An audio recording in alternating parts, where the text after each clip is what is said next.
کر سکتے ہو؟ کلمے کا نظام کے لیے محنت کرنے کے لیے تیار ہو؟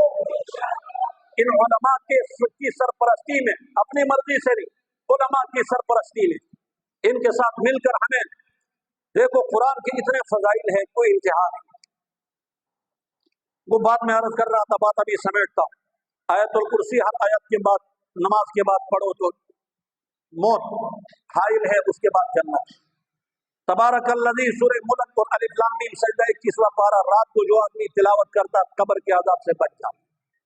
سورہ یاسین صبح پڑھو شام تک حاجات پوری، شام پڑھو صبح تک حاجات پوری۔ سورۃ الواقعہ رات کو تلاوت کرو، گھر سے فقر و فاقہ ختم۔ وہ بزرگ فرماتے تھے کہ بھائی ان مفادات کو سامنے مت رکھو، ان سب کی تلاوت کرو، مگر مین مقصد اللہ کی رضا۔ کیا ہے بھائی؟ نماز بھی ہم اللہ کی رضا کے لیے پڑھتے، نماز کے بعد آیت الکرسی بھی صرف اللہ کو راضی کرنے کے لیے پڑھتے۔ سورہ یاسین کی تلاوت کرے، قرآن کا دل ہے لیکن صرف اللہ کی رضا کے لیے۔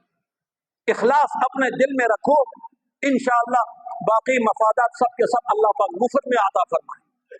اخلاص ہونا چاہیے اللہ کی رضا کے لیے۔ جب ہم قرآن کی چند سورتوں کی بھی تلاوت کرتے ہیں، جو آدمی پورا قرآن پڑھتا رہے اس کے کتنے اللہ پاک کام حل کریں گے، مسائل حل کریں گے، پریشانیوں کو دور کریں گے، کتنی رحمتیں اور برکتوں کا حقدار بنے گا۔ تو پھر جو آدمی قرآن پڑھے بھی اور قرآن کا نظام لانے کے لیے کام بھی کرے، اللہ کی نظر میں اس کا کیا مقام ہوگا؟ تو آپ حضرات سے عرض ہے کہ اس وقت دعا کی ضرورت ہے۔ دعا میں پہلا نمبر فلسطین کو یاد رکھنا، بد دعا میں پہلا نمبر اسرائیلی درندے اور انہیں سپورٹ کرنے والے فرعونوں کو یاد رکھنا۔ اللہ تعالیٰ اسرائیلی یہود کو جو بھی سپورٹ کرتا ہے، خدائے ذوالجلال ان پر اپنا قہر و غضب نازل کر کے تباہ و برباد کر دے۔ خاص دعا میں یاد رکھو۔ کچھ لوگ شیطانی دھوکہ دیتے ہیں کہ دعاؤں سے کچھ نہیں ہوتا ہے۔ بھائی کیوں نہیں ہوتا ہے؟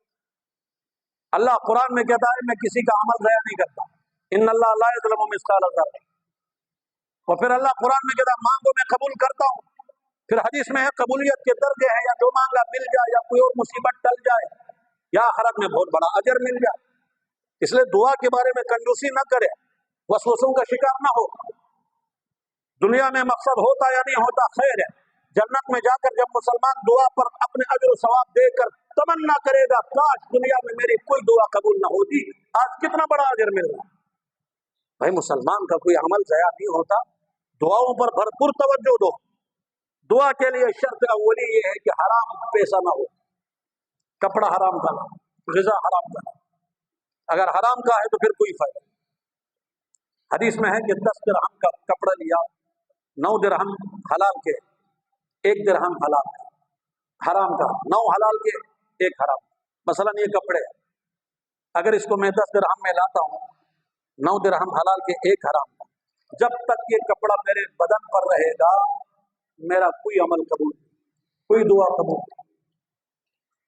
کچھ بڑے بڑے لٹیرے اور حرام خور قسم کے لوگ اربوں پیسے حرام کے ہوتے ہیں۔ 1 کروڑ لایا، مولوی صاحب کو عمرے پر بھیجا، مسجد کی کمیٹی کے پاس آئے، جی کتنا بل ہے؟ ہاں یہ بل انشاءاللہ میں بھر دوں گا، میرے لیے دعا کرنا۔ اچھا اعتکاف میں کتنے لوگ ہیں؟ ان کے لیے میری طرف سے دعوت کا انتظام ہو، اور میں خود ماشاءاللہ جاؤں گا، میں مدینہ منورہ میں جا کر اعتکاف میں بیٹھوں۔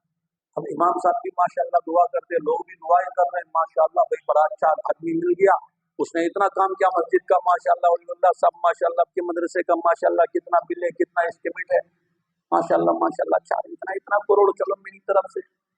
ولی اللہ صاحب بھی خوش ہو گئے، اتنے بڑے بزرگ، ان کو کیا پتا ہے بھائی، اب اس عالم کو کیا پتا، کمیٹی کو کیا پتا۔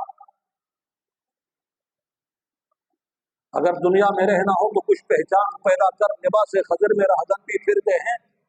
اب یہ پتہ نہیں ہے کہ یہ انٹرنیشنل عالمی حرام خور ہے، یہ اس حرام خور کا نہ ان کو عمرے پر بھیجنے کا اس کو کوئی فائدہ ہے، نہ مسجد میں پیسہ لگانے کا کوئی فائدہ ہے، نہ مدرسوں کے بل بھرنے کا کوئی فائدہ ہے۔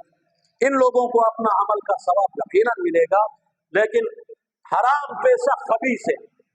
حدیث میں صراحت اللہ پاک ہے، پاک کو قبول کرتا ہے، ناپاک کو قبول نہیں کرتا۔ میرے اس کپڑے پر اگر گندگی لگ جائے، کیا خیال ہے اس کو پیشاب سے دھونے سے گندگی پاک ہوگی؟